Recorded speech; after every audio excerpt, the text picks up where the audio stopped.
Have you ever thought about starting your own podcast? If so, here's your sign. I'm Sarah Heater, the host of Big Brave Business, and I also own a podcast production and strategic consultation company called Podfox Media. My team offers a 100% free strategy session that is completely private between you or you and your co-host and one of our industry-leading specialists. We'll tell you everything about podcasting today, the market, what it takes to get started, and all the ways your podcast could look. And there's even time for you to ask any questions you have about podcasting. If that sounds like something that you need to do because starting a podcast has been on your list for months or even years, book your call today. Again, 100% free. launchmyshow.com. That's launchmyshow.com. Welcome to Big Brave Business. This is the podcast where we answer big questions reshaping entrepreneurship. I'm Sarah K. Heater, and this is Season 3. Each week, I'm bringing on my friends, mentors, and some of the best thought leaders I know. We dive into bold, values-driven conversations about leadership, equity, ethics, and building businesses that actually make a difference. Ready to do business better? Let's dive in. Welcome back to Big Brave Business. And boy, do we have a big and brave episode for you today. If you're new here, I am the host of the podcast. My name is Sarah Heater. Thank you for being here. And in this podcast, for Season 3, what we're doing is we're getting these small groups of incredible thought leaders together who are really willing to just get big and brave about like a big, juicy question. Before we get into today's juicy question, I hate that expression, juicy. Before we get into today's big and brave question, let's get a little bit of just an understanding, a base understanding of who's here, who are you listening to? And if you want our full bios and of course links to connect with us, etc., that's all going to be in the description or the show notes of this episode. But as I mentioned, I'll start. I am Sarah, and I'm the host of the podcast, and I also founded a podcast production and strategic consultation company called Podfox Media. I'm Candy Bearcat Donovan. I founded Like a Sister with my real life sister when we realized that there are huge gaps in support for new and expecting parents. So we do all of our work virtually, and we help educate and support parents before and after their babies arrive. Hi, my name is Lynn Sock. I am a Montreal, Canada-based entrepreneur, financial advisor, tech founder, author, and I founded the Women and Money Montreal community, where I teach financial literacy weekly to women. And I'm Kirsten Zeigler. I'm an HR consultant and founder of KDZ HR Consulting, where I help founders build teams that work for everyone. Awesome. Thank you so much for being here and for being willing to get big and brave with me in general, but especially about this question. Everyone on this call is in the US, but in the US, this is a pretty intense season of policy and legislation questions. And before you turn off the podcast, the actual conversation today is not rooted in partisan politics or anything like that. What we're actually talking about really today, the big question is, how does legislation shape the success and survival of small businesses? And what policies are most urgent today? I could jump in because those are the clients that I serve. The majority of my clients are women, small business owners, and we love to cheer for women and small business owners and rah, rah, rah. But to answer your question, how does legislation change the success of small business owners? It directly affects it. And the problem is that small business owners are busy running their small business to keep up with all of the changes. And I'm the one who's in Canada, but US, Canada, wherever, nobody seems to know how to run the show anywhere. So it doesn't matter where you are, what side of the aisle you're on. I just wish that some of the decision makers would understand what it's like being a small business owner. It's interesting, really, to start there. I was sharing before we hit record. And so I'm going to just like kick off my part with a vulnerable share here on the podcast. I literally have a master's in public policy and I teach public policy at my local university. And I still feel like an imposter having a conversation. Actually, I think that in a way makes me feel like even more of an imposter having the conversation because I'm like, I'm supposed to know. And I feel like there's a lot I don't know. And I want to just like hide under a blanket and be like, don't look at me. I don't have the answers. So I think that speaks to what you were saying, that a lot of disconnect between business owners and actual policymakers. I also recently have been, and I've shared this a lot on this podcast, getting more involved with my local chapter of the National Association of Women Business Owners, which in the US is a chapter-based organization rooted in advocating for policy and legislation that is specific to women in business. Now, of course, not everybody who listens to the podcast identifies as a woman. And so I think like small business in general is impacted. And then when we add layers of gender identity, race identity, and I mean, even on this podcast, like all of the different intersections that we've talked about with like disabilities and things like that, then there's just so many more layers of things that affect small businesses. So I know from my experience with NABO, and I think this will be probably somewhere, Candy, that you will feel like quick to feel like you could jump in, is when it comes to kind of our healthcare options and especially how things pertain to like parenting. And I think that's a pretty quick, obvious grab for how, especially like specific to women in business. But I don't want this whole thing to be only for women because I do know that that's really not all encompassing to the entire community of Big Brave Business. Yeah, and in our business, we serve families. And so one of the things that we added to the classes that we teach, in addition to baby feeding and new parent prep, is we actually teach a workshop for parents who want to be engaged civically, because it really started during the formula shortage. Parents who were like in the trenches with their little babies were also the ones most affected by this sort of breakdown in policy. And that happens a lot. And by the time they're able to like come up for air, right, the world has sort of like moved on. And so they started asking us as business owners and as moms, like, how do you guys have time to advocate? And like, how do you work it into your life? Because we also have 5, soon to be 6 kids between us, me and my sister. And so we started teaching a workshop for parents of young kids about how to be civically engaged in their communities, because everybody, most people have a baby and then they look around the world, they're like, oh crap, this is not the world I wanted to raise my kid in. I got to do something. But that's like one of the busiest times in your life too. So sometimes the most affected groups tend to be the ones that also have like the least bandwidth to engage in advocacy and policy. And there are ways to do it. And we teach parents how to do that. But that kind of was like an offshoot of just having those conversations as we were talking about like baby feeding, which is the primary work we do. Yeah. Go ahead, Kirsten. Well, I was going to jump in kind of similar to that. I deal with businesses, like small businesses that have people that work for them, that have small teams. And so that is parenting is a big part of that too, with like legislation changes, because we don't have any federal protections, really, like minimal federal protections specifically for small business employees.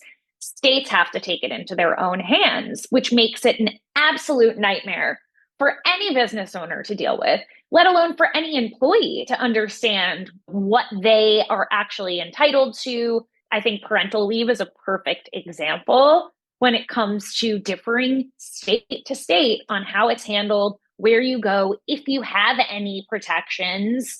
And it's really difficult for absolutely everything, because things can change not only state by state, but county by county, city by city. I know in New Jersey, where I'm located, we do not have statewide pay transparency laws yet. It's coming. But Jersey City has pay transparency laws. So it can really come down to where you're located. And for a business owner or even an employee of those businesses, it is so complicated to understand what, you are entitled to.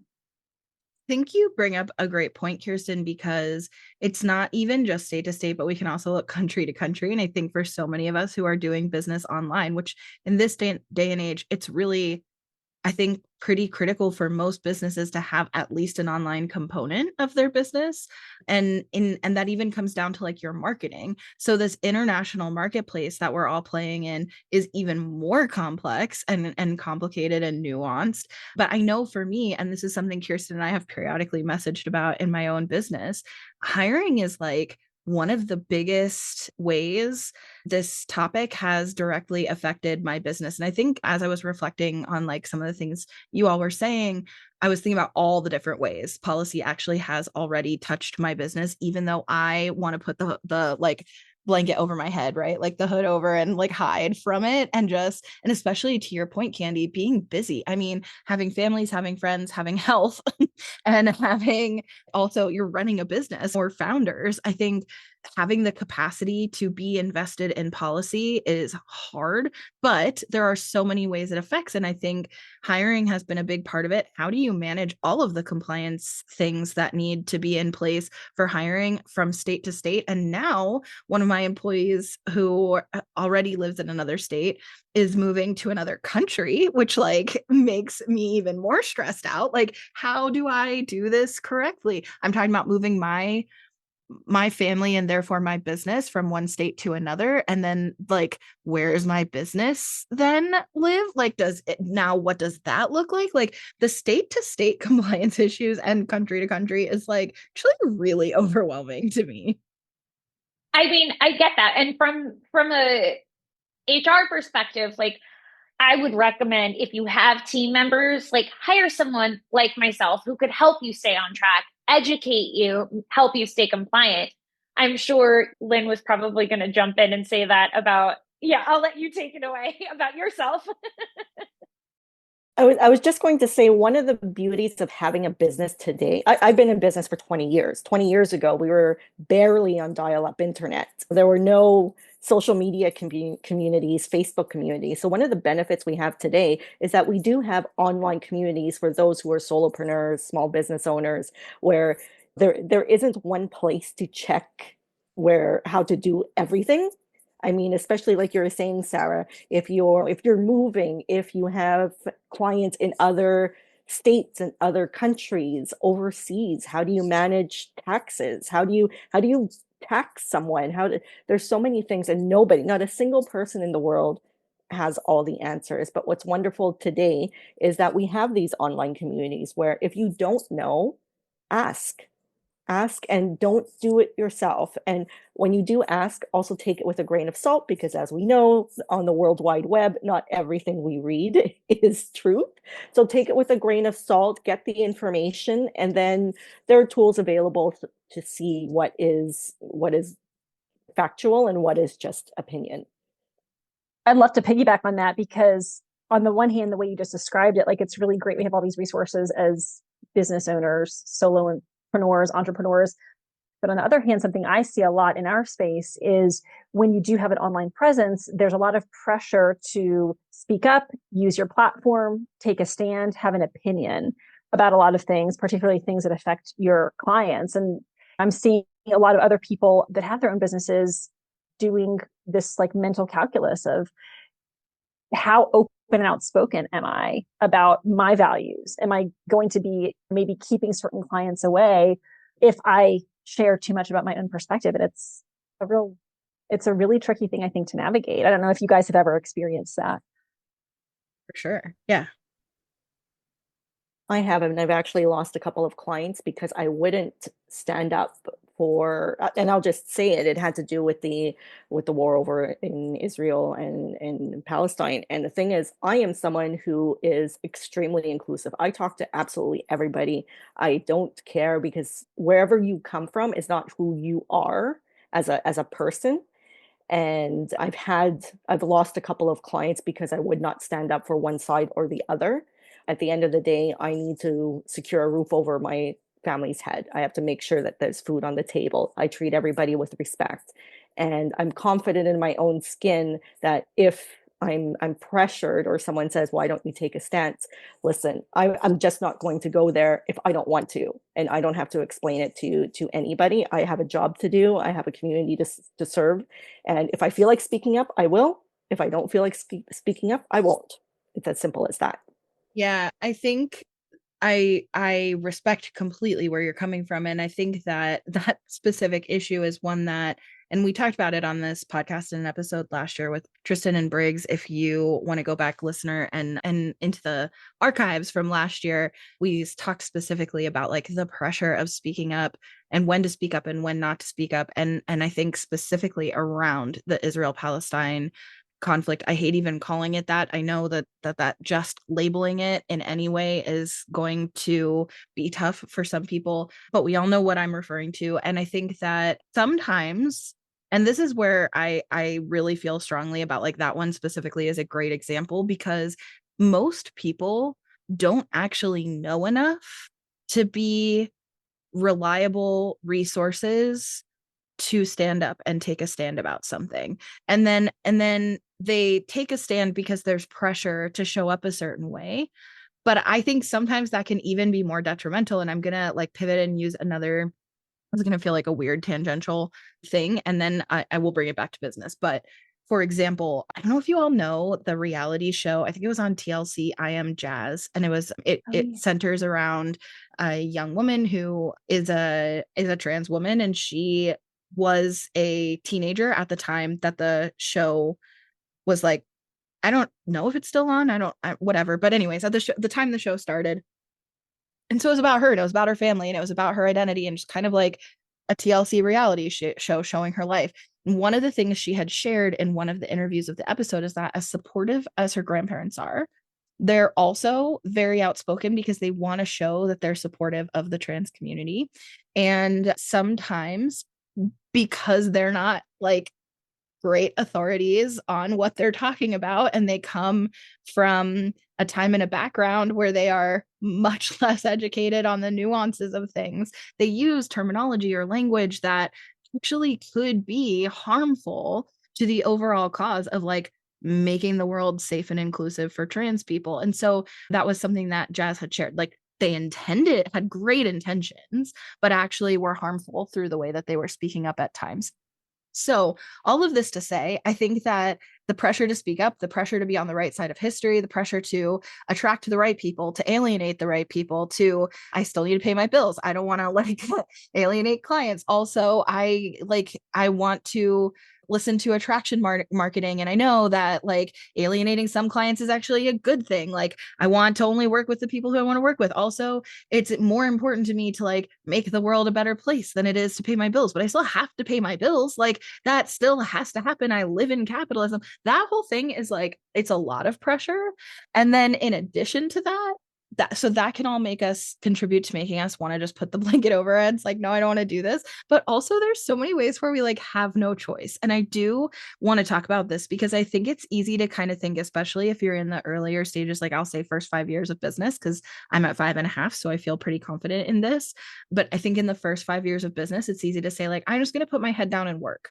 Like that's for people who are further along than me. I'm just going to put my head down and do the work. But we have privacy policies, and we have email list compliance, and we have business addresses, and we have taxes we have to pay, and we have like social media terms and conditions. Like there's actually like so many things that do end up affecting us. So what are some things that have come up for you in your own business journey that are ways that you see that like legislation and policies impact your work?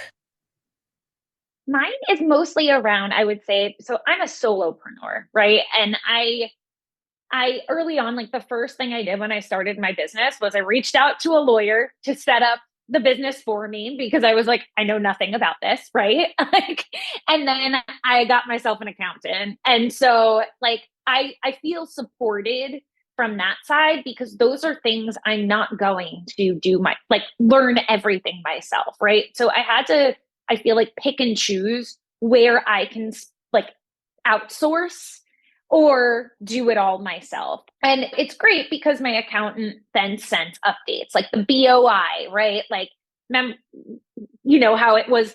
I don't know if anybody filed theirs. It literally takes 2 seconds. Like, absolutely. I kept being like, why is this such a big deal? If you don't know about it, it can financially affect you. You can be fined for not doing it, and it was off and then it was on. So, I mean, for me, having people on my team in my corner that I can rely on for that kind of information is number one, because I can't be paying attention to everything, because like I said before, I'm paying attention to employment changes, employment law for my clients. So for myself, I have to support myself with the right people. I'd like to add that I think that any small business owner really should invest in a good therapist as well. It's really important. And I mean, in our business, because reproductive rights and access to reproductive health care has been such an issue that, again, is state by state, and it's a truly life or death issue for a lot of our clients. We're talking about people that are going through really heavy things, IVF and adoption and LGBTQ parents and adoption. And it's just like a lot. And that layered on top of the normal stresses of running a small business is mentally, I think, very, very difficult. And I wish that we had that conversation more about, like, don't try to DIY or bootstrap everything. To Kirsten's point, like, hire professionals. That includes mental health professionals, because most small businesses fail within the first 5 years. Is that right? And I think a lot of times it's because of burnout, because you're trying to do all of those things yourself and just Google your way to do it. And it can be also very isolating, particularly if you are a solopreneur or you have like a really small core team, and it can be really, really difficult. And I think that's just not advice that I heard from anybody when we were starting our business, but it's super important. Yeah, definitely. Therapy it's important and we're not going to do it ourselves. I'm Montreal based, and there's a company from Montreal called Midday Squares. And so if you haven't heard of them, look them up. They make chocolate products, and they sell across Canada and the US. But they, as a company, I know them personally, and I remember when they started, and it was like any other group of founders who had big dreams, and they're like, yeah, we're going to take over the world. We're going to take over the chocolate industry. We're going to take over Hershey. And then reality sets in and you want to kill each other. Right? So what they did early on is they have mandatory weekly therapy sessions as co-founders, and they have them individually as well as a group, and it has completely changed how they run the business. And so follow them if you get a chance. That's not what I was going to say, but I wanted to piggyback on Candy's comments. What I wanted to talk about was social media. So in the financial services industry, it's very high compliance. And I actually own my own firm. I worked for a firm before, and then I decided 10 years ago to work for my own firm. And as the owner of my own financial company, I am also the compliance officer.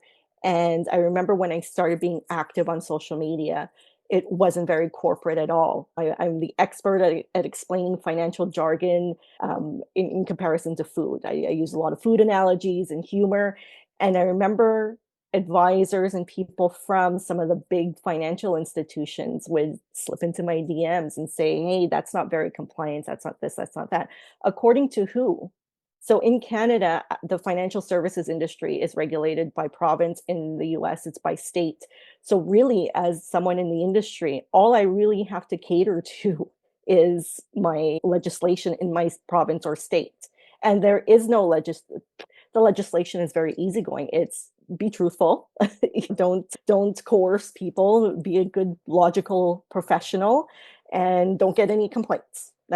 Those are pretty much the rules. But it's other colleagues, if you want to call them that, who like to put me down. And now that they've seen me for the last 10 years using social media and leveraging it, I see them trying to copy my style, and it just doesn't work. Yeah, they got to find their own.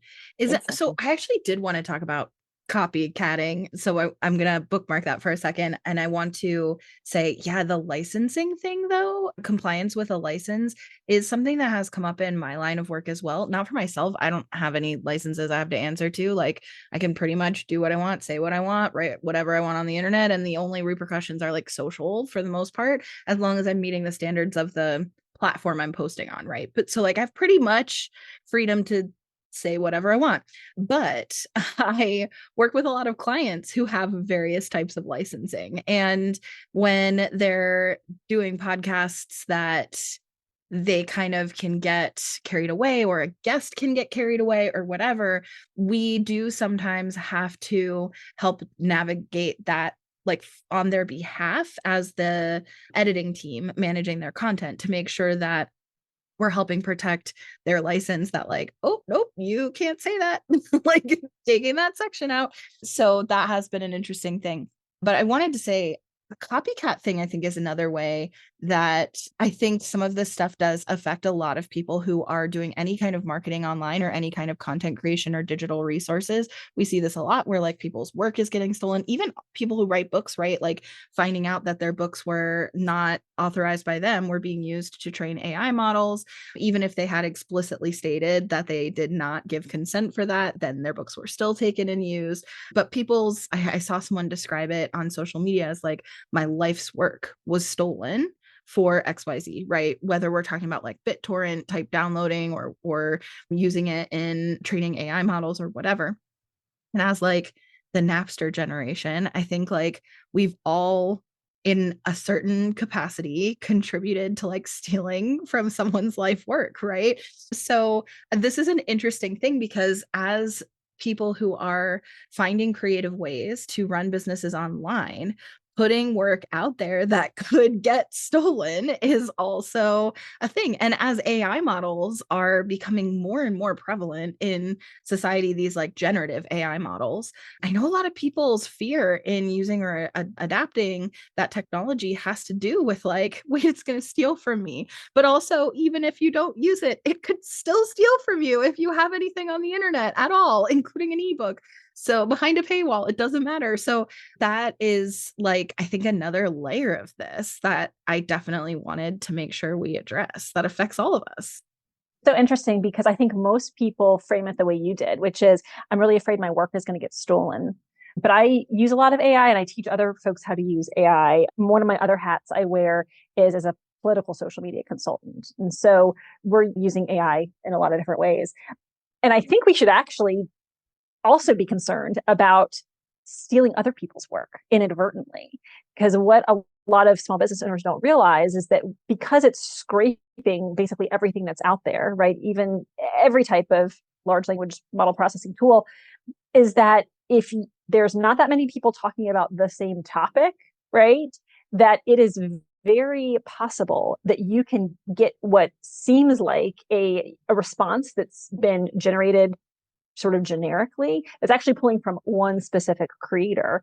And I've seen this with some friends that I've made sort of just like through Instagram, through social media, is they may even have processes and things that are copyrighted and they've put it out there, right? And through a variety of queries, another business owner who maybe is in a similar space can end up getting output that they don't edit and they just use in some format that really was pulled from that one source.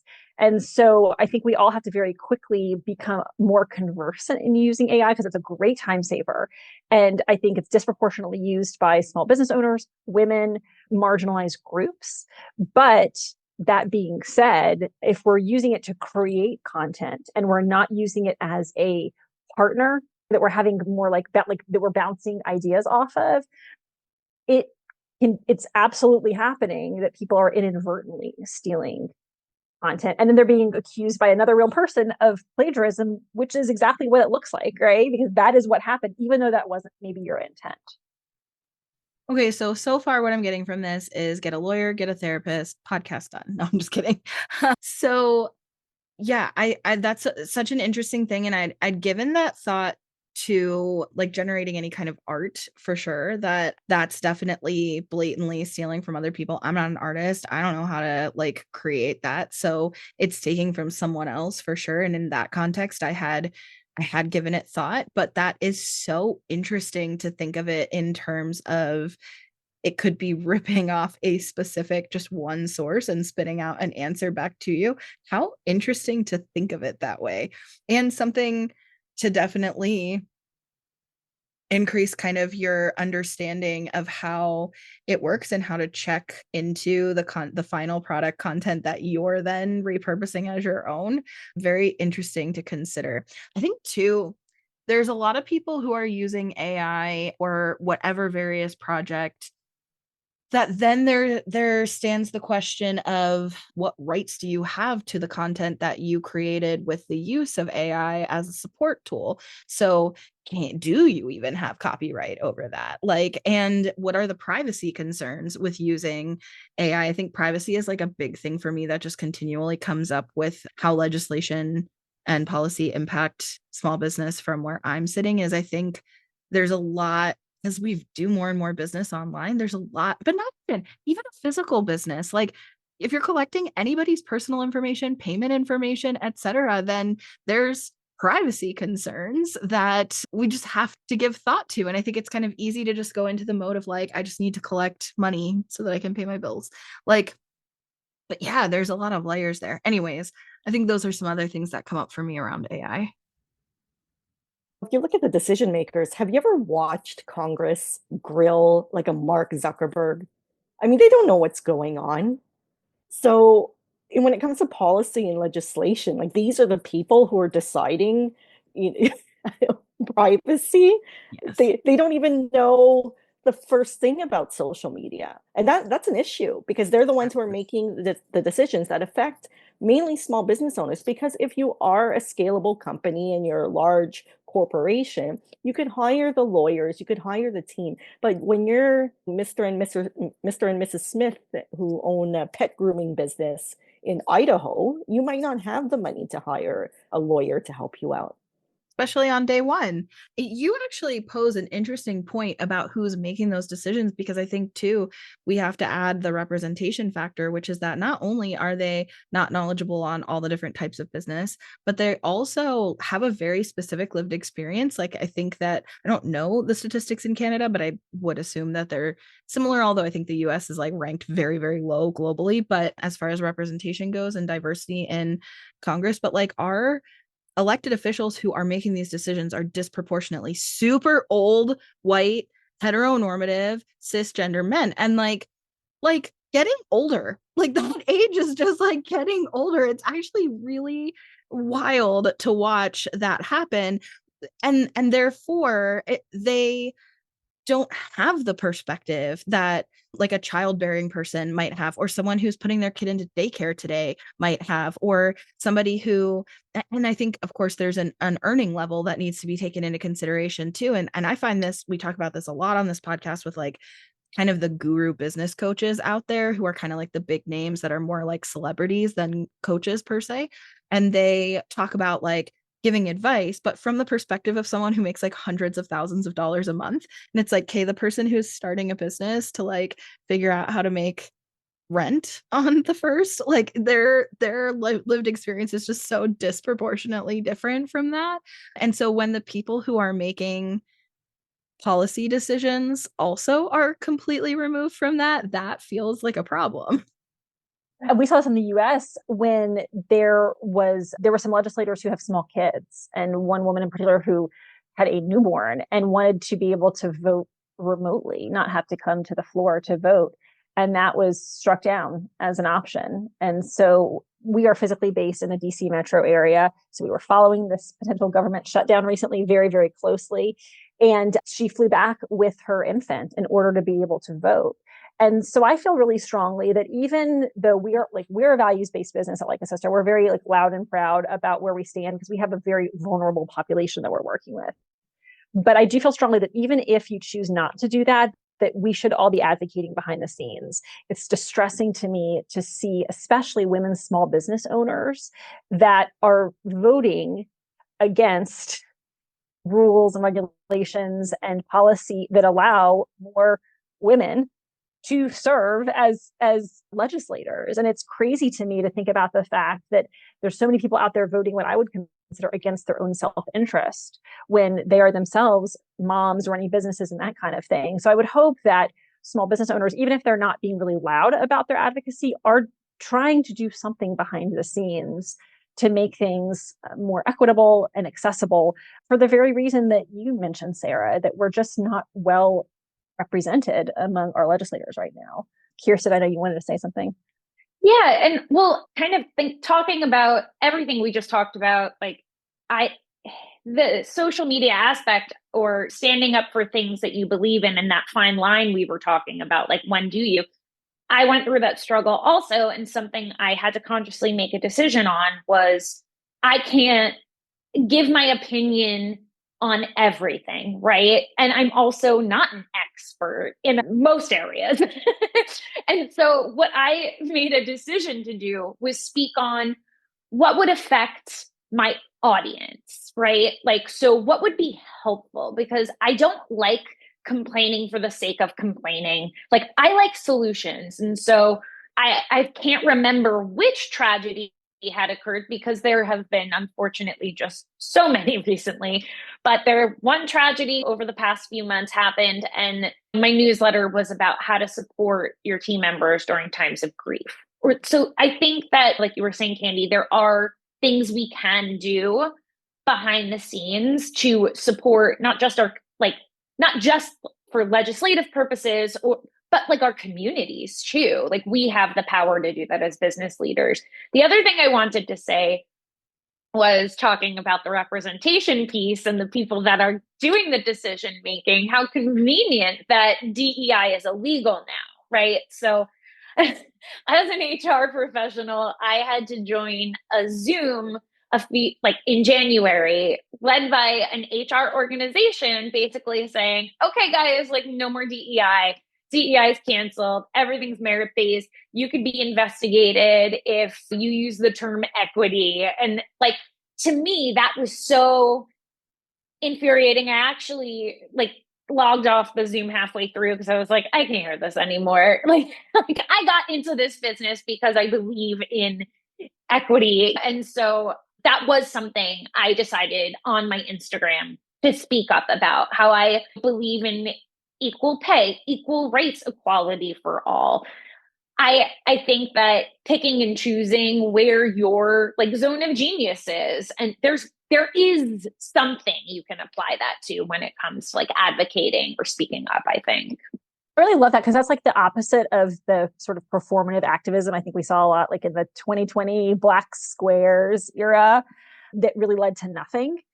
So I like that phrase, your zone of genius, speaking about something you're an expert in, because then people know they can go to your account to sort of fact check and to learn more, and they can go to a different account for something else. And that's a good way also, I think, to avoid totally stretching yourself really too thin.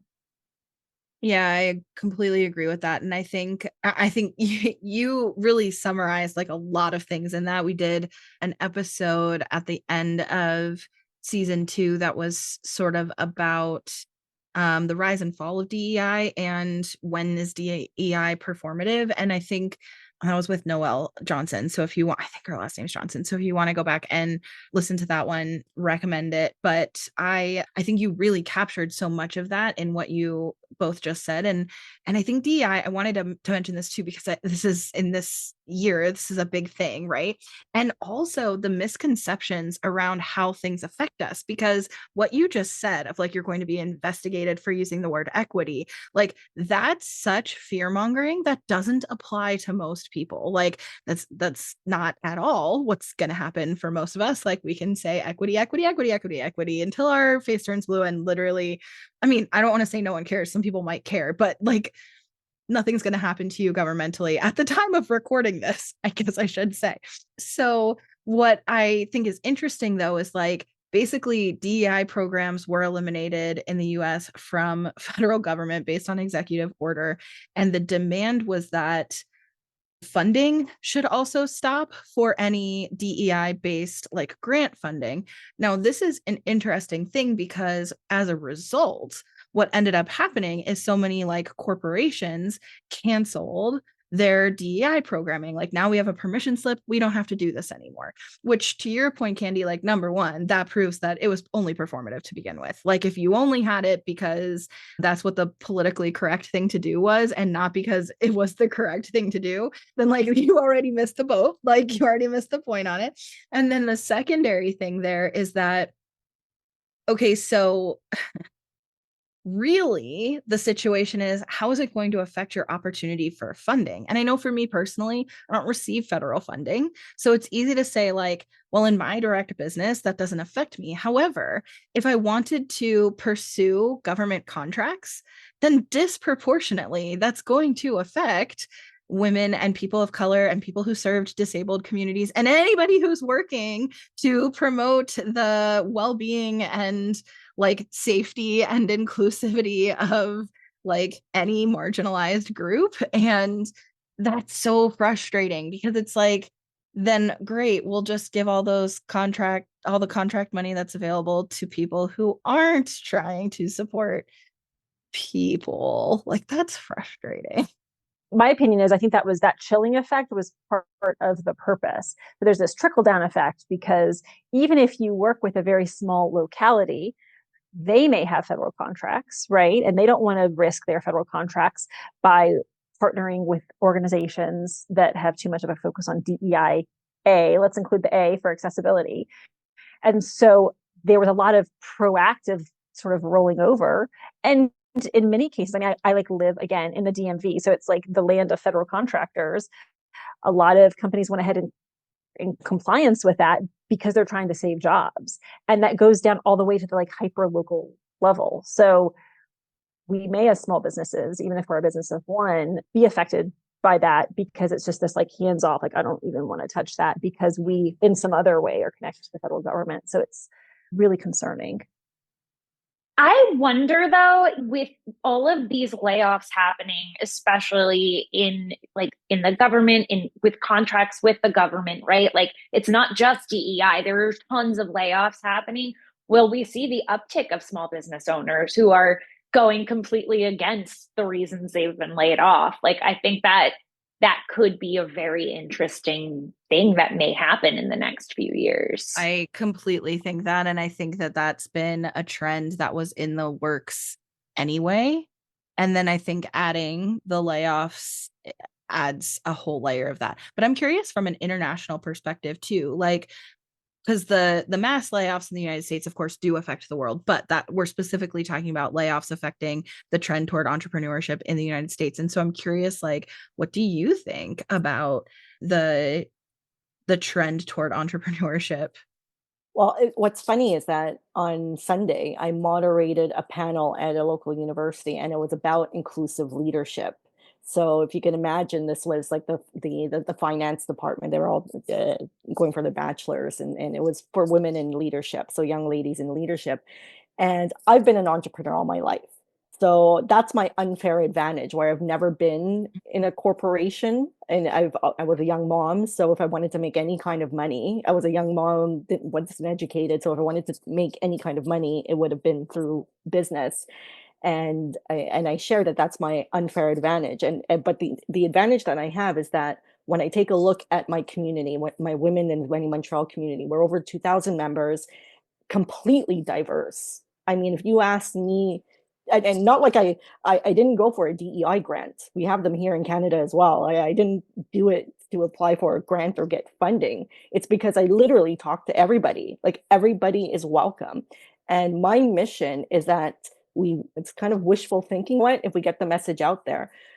My hope is that we don't need these grants anymore because every corporation and every government will just be diverse because we are respectful people who want to be around different people who think differently, who look differently, who have different stories, who have something to bring to the table, and everyone else at the table wants to hear what they say.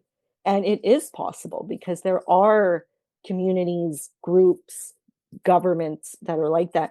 Here in Canada, the one thing I can't stand is that people think that we're diverse and inclusive. We give us way too much credit. Like we're not that far away from Americans. Like we are not as diverse as we say we are, as we feel we are, as we think we are. We have so much work to do, and all it takes is a little bit of effort from the top to extend your hand and say, "Hey, you know what?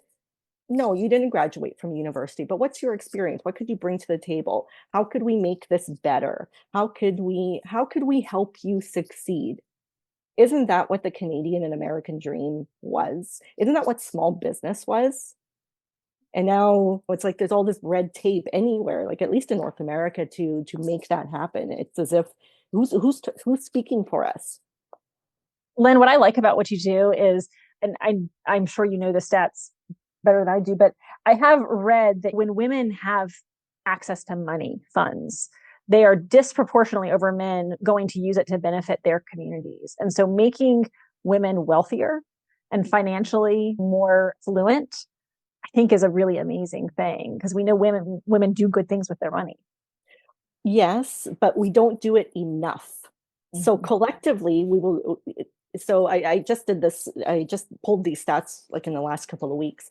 So in Canada, US, there's tons of funding if you're a woman, if you're a small business owner and you're a woman founder, you're disabled, like it's all these well, not anymore, but there were, at least in Canada, with all this funding and grant programs that were available, only 10% of small business owners that are women led earn over $150,000 a year.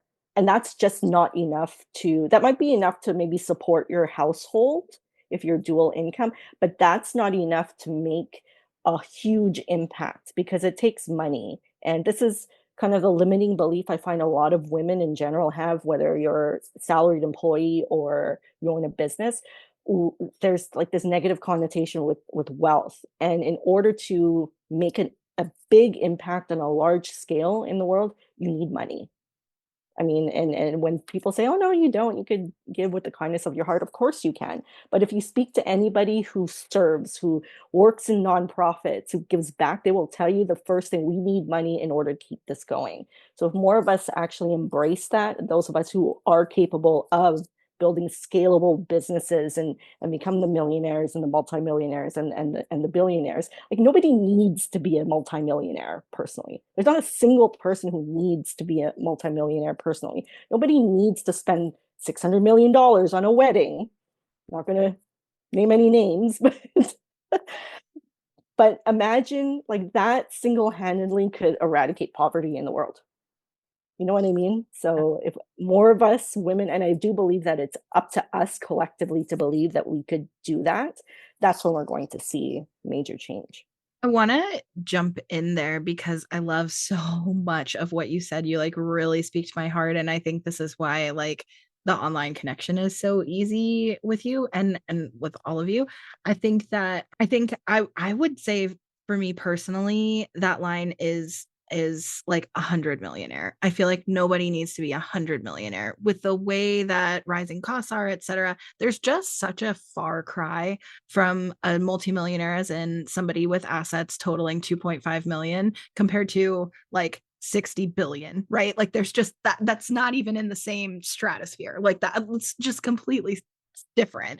And so I think like I've said for a long time, we don't need to have billionaires, that like everything over $999,999 should just be taxed at 100%. Like literally no one needs it. But I think you're right. Like the bar could be even lower than that. And yes, the like opportunity to eradicate poverty and strife like worldwide with like just that one adjustment, and it honestly affects so few people. Like that would never affect most of us. I mean, that's a whole other like can of worms. So I just love it so much. But I wanted to jump in and say, like, I don't know what the cost of living is like where you all are, but where the cost of living where I am is like a house is $1 million.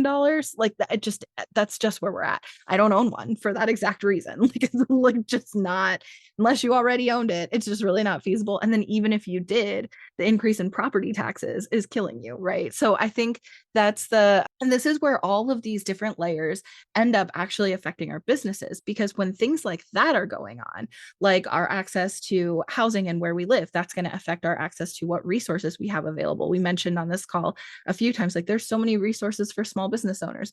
But number one, I did want to like come back and say like what? We can say that, and especially the longer you've been in business, when you're first starting, it is a little bit like, so I just like Google, like what do I do? And then like one of you said, you can't just like trust everything you Google. So what are your resources? So I do want to like put that out there. But I think also seeing the repercussions of all of the things, right? Like where I live affects what access I have to food and healthcare and daycare and schools for my kids and all of that. So my earning potential has to match that. Also, access to healthcare matters because we talked about mental health. Like if I don't have access to mental health, mental wellness care, then like how am I supposed to do that? And I think that's like one of the biggest obstacles, at least in the US, with our privatized healthcare. That's one of the biggest obstacles to going into business for yourself, because then where's your insurance come from? So I think like all of those things end up affecting. And I think what we pay in taxes and how things, what do we get as a result of our taxes? Like what programs are provided by the government? That all varies and ends up influencing these things that are going on in your personal life, in your household, in your family, influence your ability to like have the capacity to run an effective business, like and the education to, or the skill development to be able to have the skills to run a business also matters. So it's all of it. It's all of it. It's everything. Yeah, and at least here in the US, I think we sort of have this really bad habit of looking to Canada, looking to Europe, and being like, wow, they're so ahead of us. We really want to emulate that.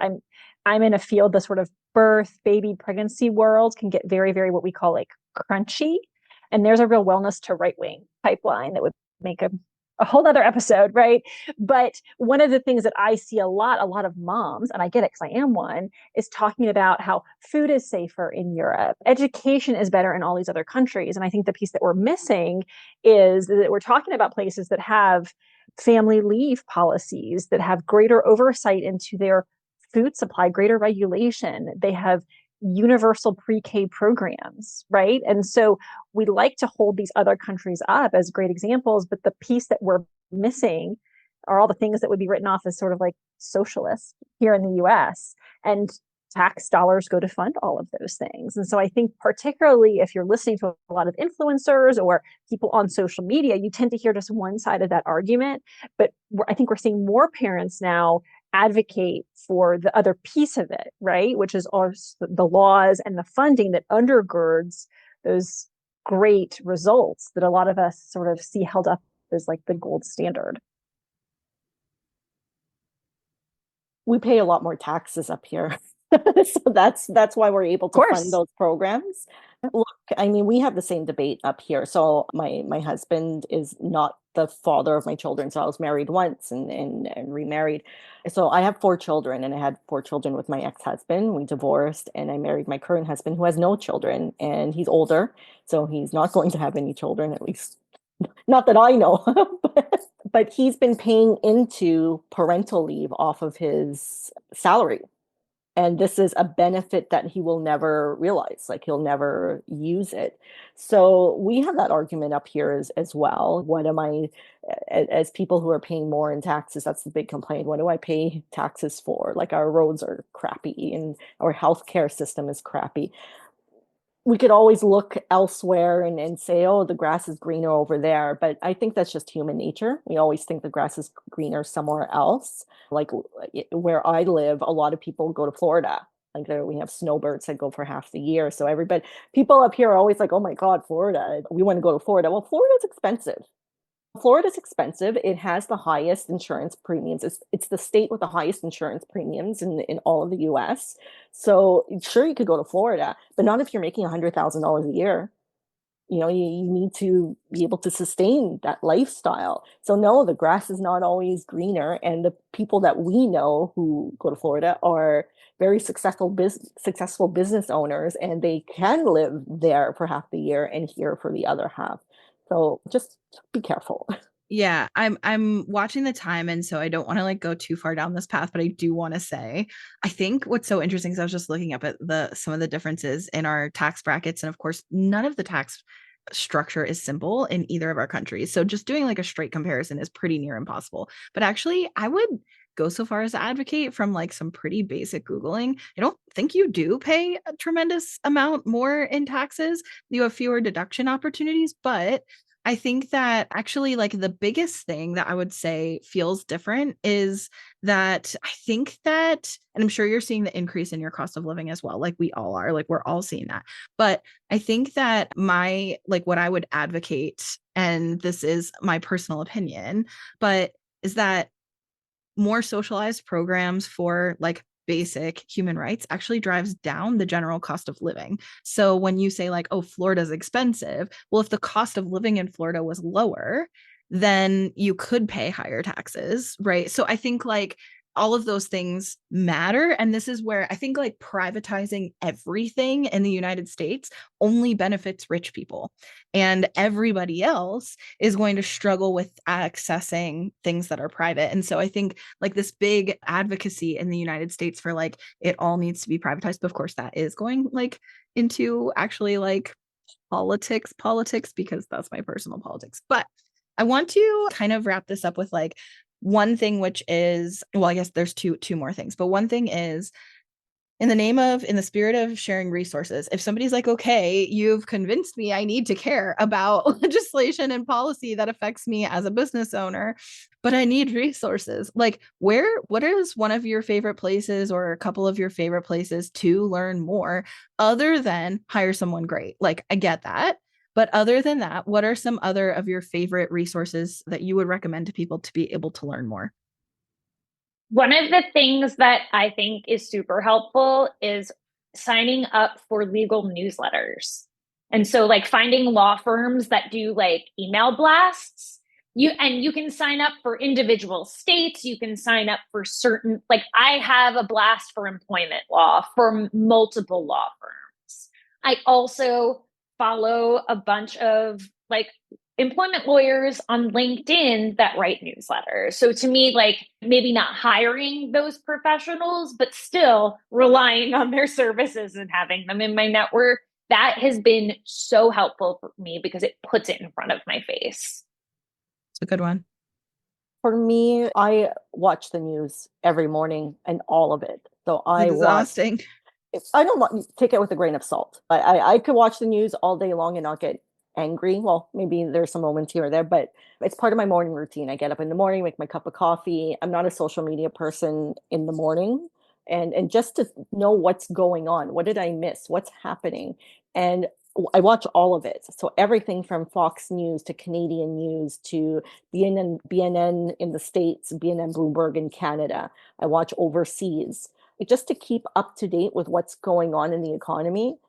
I do it so that I'm up to date, but I also do it because that's the clientele that I serve. So my small business owners, some of them, their clients are local. There are others who do a lot of business with the US, who do a lot of business overseas. And I am the resource. So when you ask what's the resource, I am the resource in my community. Everybody asks me questions about anything. And so I want to stay up to date because I know how hard it is to get that information and the right information. So I'm usually the starting point. So I like to stay up to date on what's going on. I also watch the news. I prefer to read it. And so a friend of mine, another business owner, recommended this newsletter. It's the 1440 Daily Digest. So you can read sort of all the headlines and then dive a little deeper. And it's written in a way that's not super inflammatory. So I really like that to stay up on my own news. And then in terms of things that affect my client base, like parents, I sort of have two content buckets of people that I like to follow on social. One is medical professionals, so pediatricians and other evidence-based doctors they'll talk about things like, hey, there's a measles outbreak. Here are the facts. Here's how much and what you should worry about. And then the other piece of it is typically mom political content creators. So if you do a search, like in the US, moms for like whatever your state is, you'll see a lot of these amazing content creators that are self-funded that are talking about issues related to politics and policy that affect parents and putting it in a way that's really accessible. And they're also a great place to get ideas for how you can positively affect your local community. So that's something that I think is a really underutilized resource. Being of communities, I'm going to tap into that. I think these are all really good, though. One way is the Chamber of Commerce in your community is going to be good. They're definitely going to have a policy and advocacy element there because it's government affiliated. But also keep in mind that if your politics maybe lean toward the politics of the common guest on this podcast, that you may be in the minority in your Chamber of Commerce, but all the more reason why you should join it. Because if we all did go join it, that wouldn't be true anymore. So, but anyways, so I think understanding that it's not meant to be partisan, but it's definitely going to feel partisan at your Chamber of Commerce. That is a good place to at least know what's happening. For me, NABO, National Association of Women Business Owners, that is a US thing, and they do not have chapters everywhere, but they do have a national organization, and they sent out a really good kind of policy update of like specifically here's our advocacy agenda for the year, and then they are nonpartisan, so whatever administration is currently in power, they talk about how the things that are happening in DC are affecting women business owners nationwide. Now, again, of course, this is going to be gendered. This is a gendered space. But since I identify as a woman, I have found it to be very helpful. And I've honestly found it in my area to be a very inclusive space. But of course, that's going to vary by chapter. And then I would also add small business development centers. They don't have, and I don't know where else they have those, but I know it's a US thing. They have those throughout a lot of communities, and they aren't specifically geared toward policy per se, but again, it's like a public community resource. So, and a lot of their resources are free. Like most of what they offer is free to you as a community member because it is government. So there's going to be an opportunity to learn some things there. And then the last kind of version of that I would say that's digital is like setting up like keyword alerts. So you can, like Kirsten was saying about following specifically employment law, you could specifically look for things that affect your industry, your niche, your interest areas. It doesn't have to be like media, pop culture type news. It doesn't have to be, if there's something that's like, I can't take this in my inbox every day, you don't have to just get all the news. You could choose what you want to get alerted about. So that would be mine. Okay. And the last question that I like to always ask on these episodes, but we're going to have to keep it quick for the sake of time, is it can be work related, but it does not have to be. What is something that's making you happy right now? I know it's hard on the heels of politics. I'll go because this is just simple. I'm in New Jersey. The sun is out finally. It's springtime on the East Coast. So it's like a wave of relief. That is something that's making me happy. Yeah. For me, like I mentioned before, I'm a tech founder and I have a startup, and I actually have my launch event of my MVP, my minimal viable product, on Sunday. I'm extremely excited because this is the Amazon. This is the multi-million dollar idea. I always knew that I had the capacity, and here it is. And it's just, don't make me start crying, but it's happening. It's happening, and hopefully I'll get to meet you ladies in person when we tour in the US. But it's here. It's here. I've been trying to cut down my buying on the really big online retailer that we all use and going thrifting instead. And I have been rewarded by the thrifting goddess with some really great finds. And I'm saving a lot of money by not having those boxes show up at my door every day. Ooh, hard relate. Okay, I would say what's one thing that's making me happy right now. If you've been listening to this podcast for a while, I've been growing my like experience with ChatGPT specifically, like really trying to push it and understand like the complexity of what I can do to leverage it. And it's been so fun. But we just at the time of recording this, just started experimenting with Claude for the first time.